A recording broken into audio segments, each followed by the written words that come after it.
దేశ చరిత్రే తెలియని వ్యక్తి 70 సంవత్సరాల్లో ఏమీ జరగలేదు అని దేశ ప్రధానమంత్రి మాట్లాడగలిగిన వ్యక్తి ఆయనకి నిజమేం తెలుస్తుంది?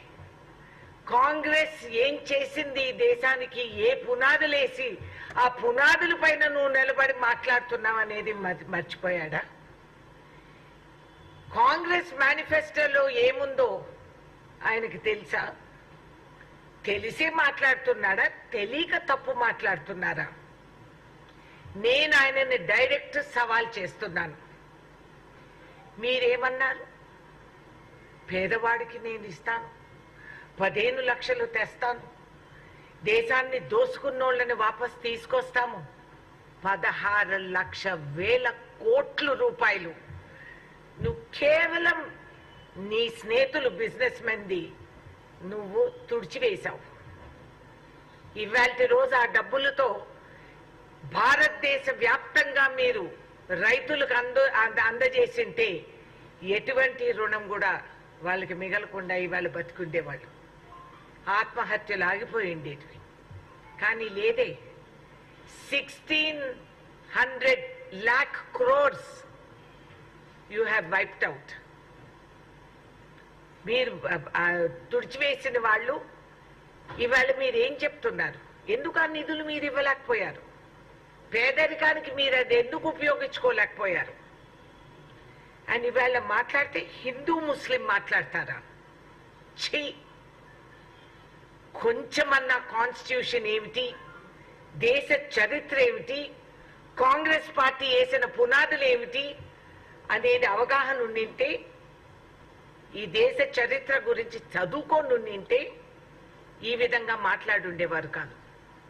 ఒక దేశ ప్రధానమంత్రి విచ్చలవిడిగా అసత్యాలు పలుకుతూ ఈ యువకులకి మీరు ఉద్యోగ అవకాశాలు కలిగిస్తామని చెప్పి ఇవాళ మీరు దానిపైన నోరు మెదపటం లేదు. కానీ అసత్యం పైన అసత్యం, నిద్ర లేస్తే అసత్యం. హిందూ మహిళా మాంగళ్యాల్ని, మంగళసూత్రాల్ని ముస్లిం సోదరులకి ఇస్తామని చెప్పి ద్వేషాలు పెంచి రగిలే మంటలు సృష్టించేదానికి మీరు ట్రై చేస్తున్నారు. భయపెట్టించి ప్రజానికాన్ని భయ ఆందోళన సృష్టించి మీరు చేసేది కంప్లీట్లీ హేట్ స్పీచ్. ఇంత అసహ్యము, విరక్తి ప్రజల మధ్యలో సృష్టించేది దేశ ప్రధానమంత్రి అంటే ఏడవాలా నవ్వాలా అనేది అర్థం కావటం లేదు. హిందూ ముస్లిమ్స్ మధ్యలో ద్వేషాలు పెంచి మీరు ఈ విధంగా చిచ్చు పెట్టి ఒక మహిళా మాంగళ్యానికంటే యావత్ భారతదేశంలో ఉన్న ఇన్ని కోట్ల మహిళల్ని మీరు అవమానపరిచిన వారు. ఏ కులంలో ఏ మతంలో అయినా కూడా మాంగళ్యం, మంగళసూత్రం అనేది విడివిడిగా వేరే రకాలున్నా కూడా సుముహూర్తాలు పెట్టి వివాహం చేసుకున్నోళ్ళు దానికి ఎంతో విలువ అందజేస్తారు. ప్రత్యేక కార్యక్రమాలు ఏర్పాటు చేసుకొని మాంగళ్యాలు కట్టుకుంటారు. అదే మీకేం తెలుస్తుందిలే ఆ విలువ? మీరు కట్టిన మాంగళ్యం ఉరితాడుగా మారిపోయి నా తోటి మహిళ పాపం ఎక్కడో దిక్కులేని ఆమె బతుకుతా ఉంది. మీకు ఆ మాంగళ్యం విలువ ఏం తెలుస్తుంది ప్రధానమంత్రి గారు? నేను ఇస్తా ఉండే సవాల్ మీకు, do you know the value of what a మంగళసూత్రం ఇస్? హిందూ మహిళలు మంగళసూత్రాలు ఎవరో ఇచ్చేస్తామంటే అంటే you are insulting me as a Hindu women.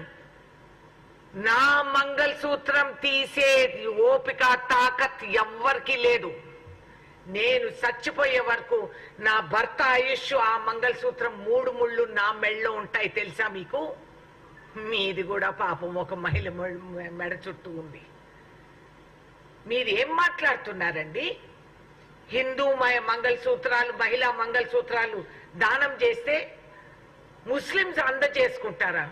అటు ముస్లిమ్స్ ని ద్వేషిస్తున్నారు, ఇటు హిందూస్ ని ద్వేషిస్తున్నారు.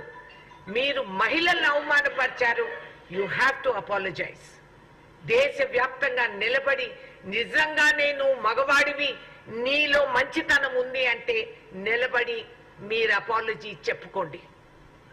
ఐ వాంట్ ఎలక్షన్ కమిషన్ ఏ చట్టం కింద దీన్ని మీరు ఏం శిక్ష వేస్తారనేది నేను అడుగుతున్నా. సుర్జేవాలాగా 48 గంటలు మాట్లాడకూడదని చెప్పారు, ప్రచారం చేయకూడదని చెప్పారు. You have to stop prime minister from canvassing at all. పూర్తిగా మానేసేది.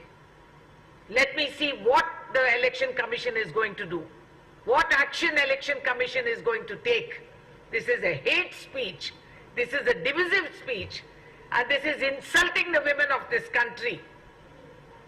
మా మంగళ సూత్రాలు మీరు ఎవరికో దానం చేస్తారని మీరెట్లా చెప్తున్నారండి? Who do you think you are? ఒక హిందూ వధువుకి మంగళ సూత్రం ఏమిటనేది అర్థం మీకు అర్థమైందా? How dare! And how dare you insult the Muslims of this country? వాళ్ళల్లో కూడా మాంగళ్యాలు మంగళసూత్రాలు ఉంటాయి. మీకేం తెలుస్తుంది? హిందూ వధువులు ఇస్తే వాళ్ళు తీసుకుంటారా? వాళ్ళకి ఏం తక్కువని? ఎన్నో చరిత్రలు ఉన్నాయి. మమ్మల్ని కాపాడిన ముస్లిం బ్రదర్స్ ఉన్నారు, మాతో పాటు కలిసి పెరిగిన వాళ్ళు ఉన్నారు. చిన్నప్పటి నుంచి మేము ఈదు దీపావళి పండుగలు కలిసికట్టుగా చేసుకున్నాం పరిస్థితులు ఉన్నాయి. ఈ దేశ చరిత్ర తెలిసిన వారు ఎవరు ఇట్లా మాట్లాడుండేవారు కాదు.